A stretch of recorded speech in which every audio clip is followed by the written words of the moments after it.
Bienvenidos estudiosos de las Escrituras a este canal Caminando como Jesús, aquí su hermana Darlene Espinal y hoy iniciamos con el libro de Santiago. Santiago es básicamente como Proverbios pero del Nuevo Testamento, así que habrá muchísimas notas para tomar, saquen sus cuadernos, preparen sus Biblias y les recuerdo por favor de dar like en acuerdo con nosotros de que están listos para iniciar este estudio y muy entusiasmados. También les recuerdo, si no lo han hecho, suscríbanse al canal, enciendan las campanitas de las notificaciones para que sean recordados cuando sale un nuevo video semanal. Y si eres nuevo aquí, déjenos saber de qué parte del mundo nos ven. Bueno, preparemos nuestros corazones para lo que el Señor nos trae hoy. Señor, gracias te damos por este tiempo. Venimos delante de ti, Espíritu Santo, con corazones humildes y dispuestos a recibir tu enseñanza. Corrígenos, exhórtanos, fortalécenos y anima nuestra fe. Sigue impartiendo hambre y sed por tu palabra en nuestros corazones. Te lo pedimos en el nombre de Jesús. Amén. Para iniciar, quiero dejarles saber que el libro de Santiago, aunque es una carta, no está por orden cronológico en cuanto a los temas, sino que Santiago salta de un tema a otro tema rápidamente. Por eso es que se parece mucho a Proverbios en el Antiguo Testamento, pero sí trae más de 50 exhortaciones que nos ayudarán a caminar conforme a la voluntad de Dios en nuestro diario vivir. Así que con eso en mente, vamos a iniciar. Estamos aquí en el libro de Santiago. Esta es la versión Reina Valera. Santiago, medio hermano de Jesús, no de Juan, porque habían varios Santiagos en la Biblia. Este Santiago era pastor o líder de la iglesia en Jerusalén por alrededor de 30 años. Él era no creyente antes de la resurrección de Cristo. Era conocido, según la historia de la iglesia, como rodillas de camello. Si ven una foto de las rodillas de camello, van a entender el por qué, y era porque era un hombre de oración. Los camellos tienen sus rodillas bien maltratadas. Así que los temas a hablarse aquí en esta carta son la fe genuina, las buenas obras, la sabiduría, la conducta moral y ética, la madurez espiritual y la lengua. Se escribió alrededor de los años 40 y 50 después de Cristo. La audiencia es variada, ya vamos a ver un poco más acá sobre la audiencia. Y el propósito es que este libro es como los proverbios en el Antiguo Testamento, nos enseña a cómo vivir. Es uno de los libros más prácticos del Nuevo Testamento, así que yo sé que va a ser de mucha bendición. Vamos a iniciar con el verso 1. Santiago, siervo de Dios y del Señor Jesucristo, a las 12 tribus que están en la dispersión, salud. O sea, saludos, porque esta es una carta y él inicia saludando. Me impresiona aquí su humildad, porque él no dice hermano de Jesús, él dice siervo de Dios y de Jesús, aun cuando Jesús era su hermano. Él se dirige a las 12 tribus porque los judíos eran parte de una de las 12 tribus en el Antiguo Testamento y ellos estaban dispersos porque estaban pasando por mucha persecución en este tiempo a causa de seguir a Jesús como Mesías. Entonces ellos estaban dispersos. Esta carta fue destinada a ser circulada entre ellos, pero también nos compete a nosotros como creyentes hoy en día, porque los gentiles todavía no estaban añadidos en este tiempo hacia seguir a Jesús, hacia la fe, entonces también es para nosotros hoy. Hermanos míos, tened por sumo gozo cuando os halléis en diversas pruebas, sabiendo que la prueba de vuestra fe produce paciencia, mas tenga la paciencia su obra completa para que seáis perfectos, cabales, sin que os falte cosa alguna. Noten que aquí Santiago dice cuándo, o sea que las pruebas son inevitables. Él no dijo si tienen pruebas. Él dice que también van a ser diversas, van a ser variadas. Usted puede pasar pruebas de diferentes tipos, pérdidas de seres queridos, pruebas en las finanzas, en su salud, en su matrimonio, o sea, de todo tipo. Pero él dice aquí que tiene una razón, produce paciencia. No sé si han orado por paciencia, pero la paciencia se cultiva a través de la prueba, así que ahí les va. Él dice que trae consigo un propósito para que seamos perfectos, cabales y sin que nos falte cosa alguna. Cuando él habla de perfecto no quiere decir que no vamos a cometer errores, pero él quiere decir maduros. Cabales queriendo decir íntegros y sin que nos falte nada, completos. Aquí puse que las pruebas revelan qué tipo de fe tenemos, pues es en la prueba que nuestra fe es refinada, es purificada y produce fortaleza y perseverancia en nosotros. También, ¿por qué vienen las pruebas? Yo les voy a dejar aquí en pantalla, si ven, este papel para que puedan descargarlo gratis en la descripción, así puedan llenarlo también juntamente conmigo. Las pruebas vienen por tres razones: para maduración, para corrección o para dirección. También cae en una o más de una categorías. ¿Y por qué para maduración? Bueno, en el libro de Segunda de Corintios, aquí les va, capítulo 1, Pablo dice: Hermanos, no queremos que desconozcan las aflicciones que sufrimos en la provincia de Asia. Estábamos agobiados bajo tanta presión que hasta perdimos la esperanza de salir con vida. Nos sentíamos como sentenciados a muerte, pero aquí viene lo bueno: esto sucedió para que no confiáramos en nosotros mismos, sino en Dios, que resucita a los muertos. Entonces las pruebas vienen para acercarnos a Dios, para ayudarnos a depender de Dios. Entonces nosotros crecemos más, maduramos más a través de las pruebas, porque las pruebas nos ayudan a depender de Dios, sabiendo que nosotros no tenemos el control, pero sí lo tiene Dios. Entonces también viene para corrección. Muchas pruebas que nosotros podemos pasar es a causa de malas decisiones que hemos tomado también. Así que el Señor nos corrige, el Señor nos lleva hacia ese punto que Él quiere que nosotros lleguemos a entender en nuestras vidas. Jonás, pues él desobedeció a Dios y a causa de esa desobediencia le vino una prueba. Estaba en un pez por 3 días y 3 noches y ahí él fue corregido. También este niño, ¿cómo se llama? Le dije niño, pero no sé qué edad tenía exactamente. El hijo pródigo. El hijo pródigo, por ejemplo, él a causa de su desobediencia enfrentó una gran prueba. Quiso volver a la casa de su padre nuevamente. Entonces él fue corregido a través de esa prueba que él enfrentó. Entonces, cuando desobedecemos a Dios, invitamos la prueba a nuestra vida y eso también trae corrección. Las pruebas también traen dirección. En Gálatas capítulo 4 en el verso 13 dice: como bien saben, la primera vez que les prediqué acerca de las buenas noticias fue debido a una enfermedad y aunque esta fue una prueba, ¿verdad? Aquí Pablo pasó por esta prueba de enfermedad que lo direccionó hacia predicar el evangelio y llevárselo allá a los Gálatas. Entonces la prueba trae maduración, trae corrección y trae dirección. Por eso fue que Santiago dijo acá: hermanos míos, tengan por sumo gozo cuando pasen por pruebas, porque nos ayudan a crecer y a madurar en Dios. Y si alguno de vosotros tiene falta de sabiduría, pídala a Dios. Es decir, la sabiduría es obtenible, no viene naturalmente, hay que obtenerla, hay que pedirla. Así obtenemos sabiduría, el cual da a todos, o sea, sin excepción. Dios no hace excepción de personas.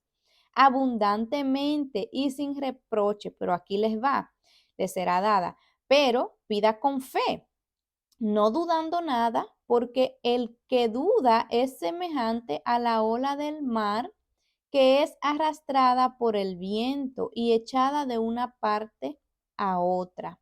No piense, pues, quien tal haga, que recibirá cosa alguna del Señor.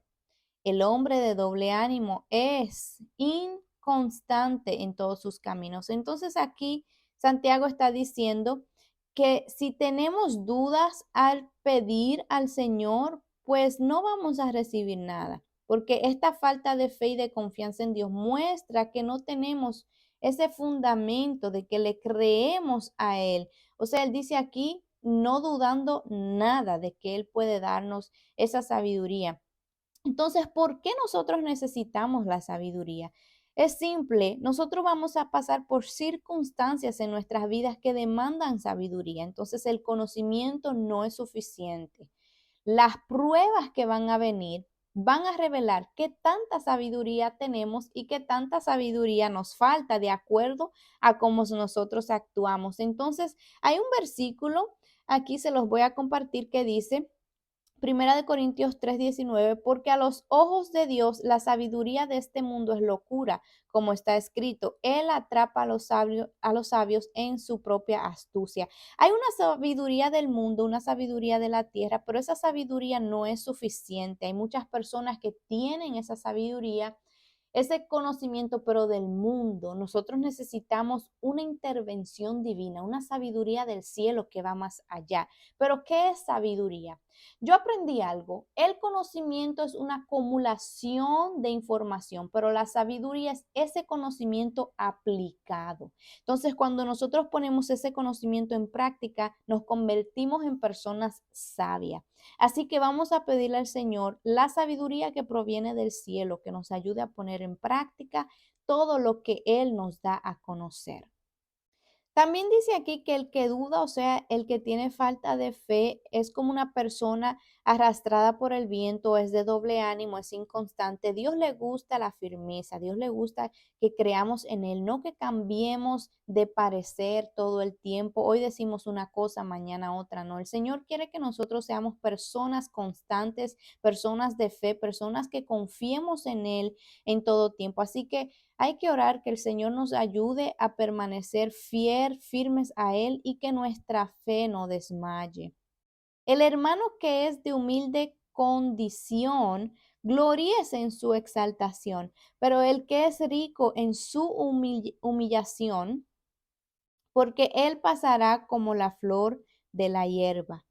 Porque cuando sale el sol con calor abrasador, la hierba se seca, su flor se cae y perece su hermosa apariencia. Así también se marchitará el rico en todas sus empresas.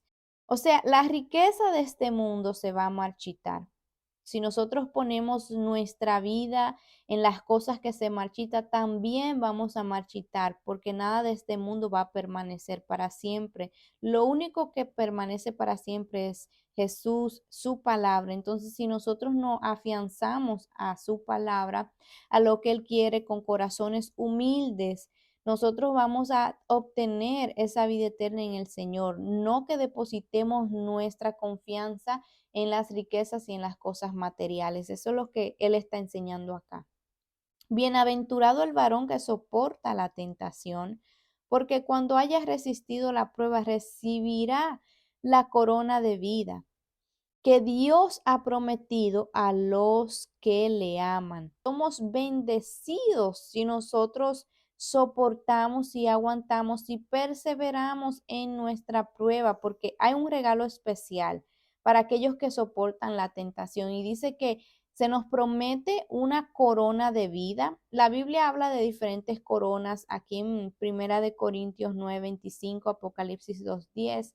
Habla de la corona de la vida, corona de la justicia, porque vamos a recibir una recompensa. Todo lo que hacemos aquí en la tierra no es en vano, amados hermanos. Nosotros tenemos una recompensa en los cielos que nos aguarda. Así que les dejo como tarea investigar sobre las diferentes coronas que el Señor ha prometido en su palabra para nosotros, que nos guardamos para Él y vivimos confiados en su voluntad. Cuando alguno es tentado, no diga que es tentado de parte de Dios, porque Dios no puede ser tentado por el mal, ni Él tienta a nadie, sino que cada uno es tentado cuando de su propia concupiscencia es atraído y seducido. Entonces la concupiscencia, después que ha concebido, da a luz el pecado, y el pecado, siendo consumado, da a luz a la muerte. Aquí hay algo interesante que aprender, y es que todos nos enfrentamos a la tentación primeramente. Dios no es la fuente de la tentación y la tentación es progresiva hasta la muerte. Como ven acá, el progreso de las tentaciones. Primeramente empiezan con los deseos, luego la seducción. Esa seducción nos lleva al pecado y el pecado nos lleva a la muerte, así como dice acá, que da luz a la muerte. El progreso de las pruebas es lo contrario. Las pruebas se convierte en verdad dándonos paciencia, luego vamos hacia la madurez y luego hay una obra que se completa en nosotros. O sea, todo esto de la prueba obra para bien. Pero más sin embargo, el contraste que hace aquí la palabra con la tentación lleva hacia la muerte. Por ejemplo, vemos a David, cuando David pues fue seducido por esos deseos que se le levantaron de la carne, de los ojos, ¿verdad? Deseos que estaban dentro de él envió un mensajero, o sea, él ejecutó a ese pecado, él cometió el pecado y trajo muerte a su vida. O sea, la prueba tanto como las tentaciones son progresivas. Tenemos que tener mucho cuidado y la clave de todo esto es reconocer el lugar de la tentación. Cuando somos tentados debemos de zapatearnos inmediatamente y entender que debemos de huir, no hacer resistencia.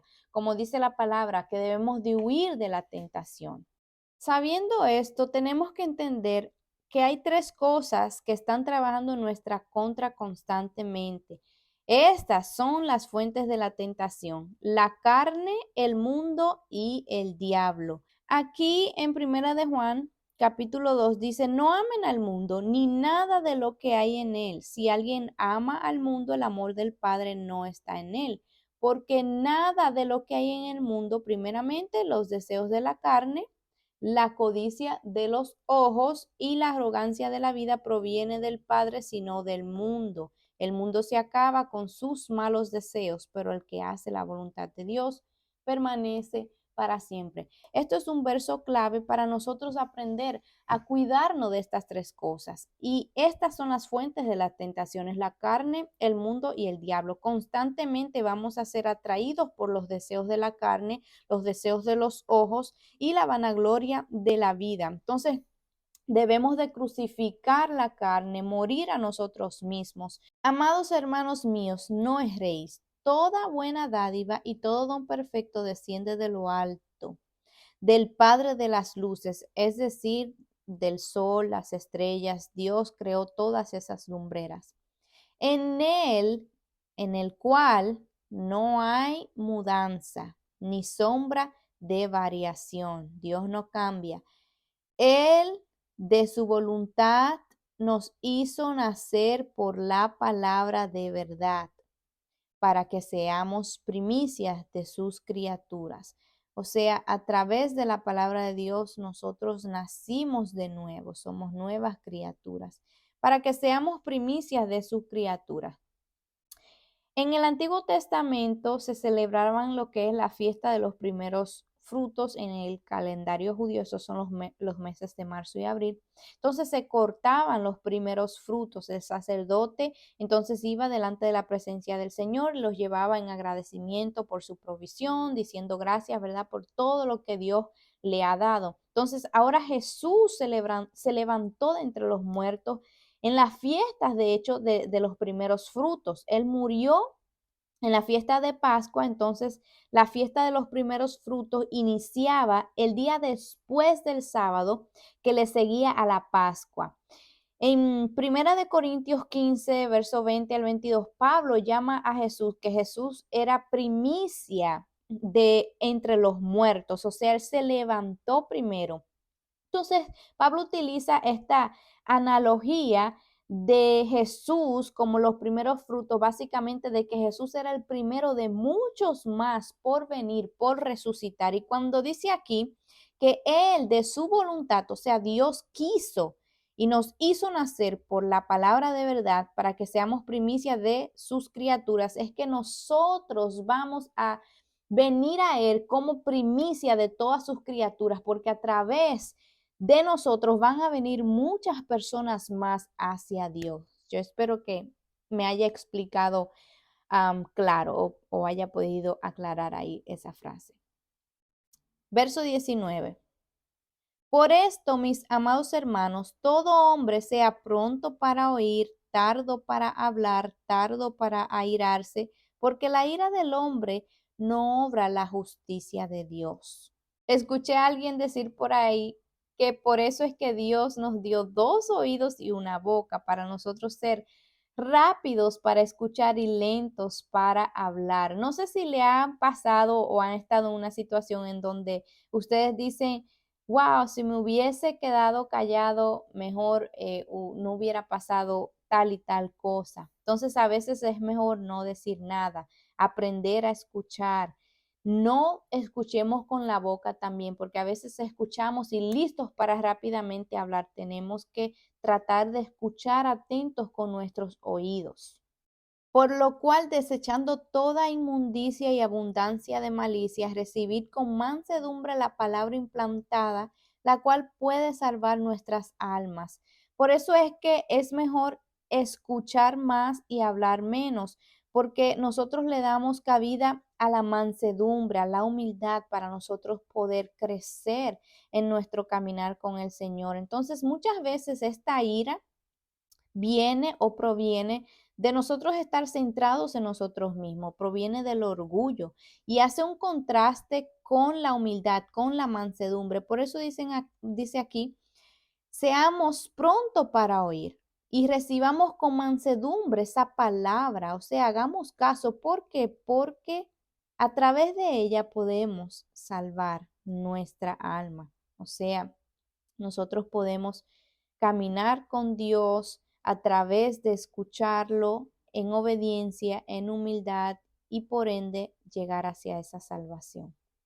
Pero sed hacedores de la palabra y no tan solamente oidores, engañándoos a vosotros mismos.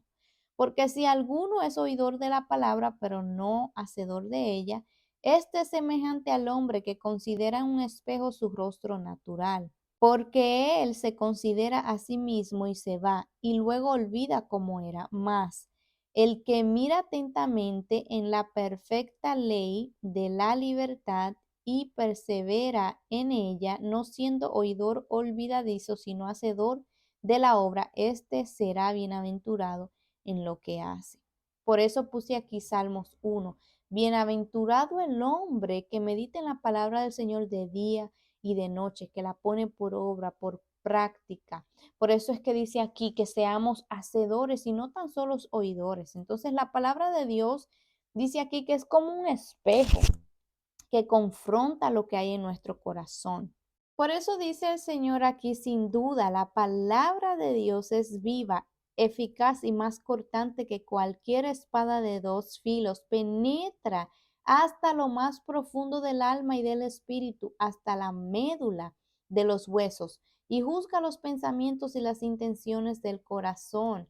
O sea, la palabra de Dios puede discernir lo que hay en nuestros corazones. Por eso dice aquí Jeremías, ¿no es mi palabra como fuego, dice Jehová, y como martillo que quebranta la piedra? O sea, la palabra de Dios nos refina, nos purifica, nos confronta.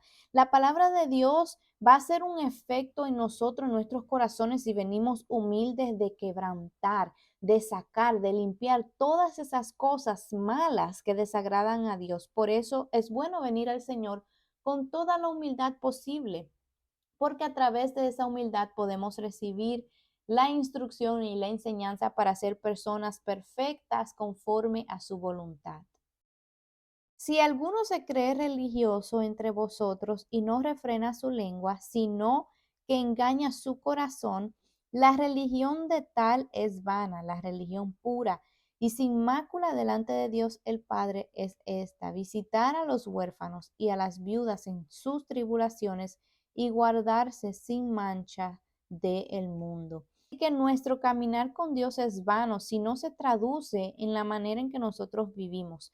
Nuestra fe debe de conectarse con nuestras acciones, es lo que Santiago está diciendo aquí. Por eso él dice que nosotros debemos de ayudar a los más necesitados. La fe genuina es esta, una religión pura delante del Señor, es que nosotros cumplamos y cubramos con las necesidades de aquellos que nos rodean.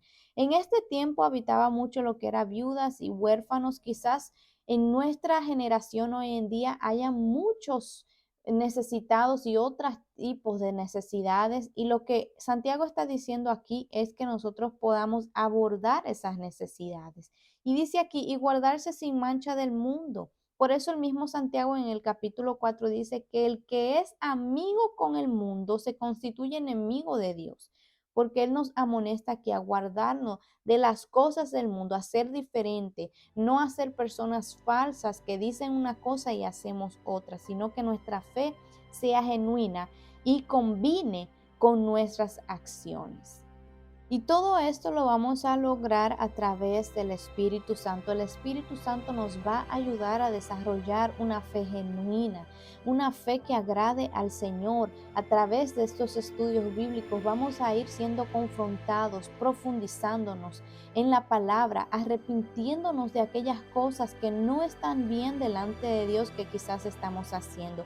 Así que yo quiero que usted comente con cuáles de estas enseñanzas usted se identificó más. ¿Cuáles cosas usted quiere que el Señor le ayude a cambiar?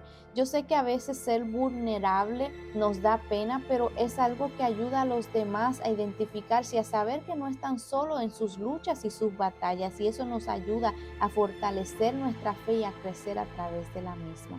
Así que oro por sus vidas, que el Señor sea revelándosele a ustedes a través de su Santo Espíritu y guiándolos a toda verdad y a toda justicia. Nos vemos hasta la próxima.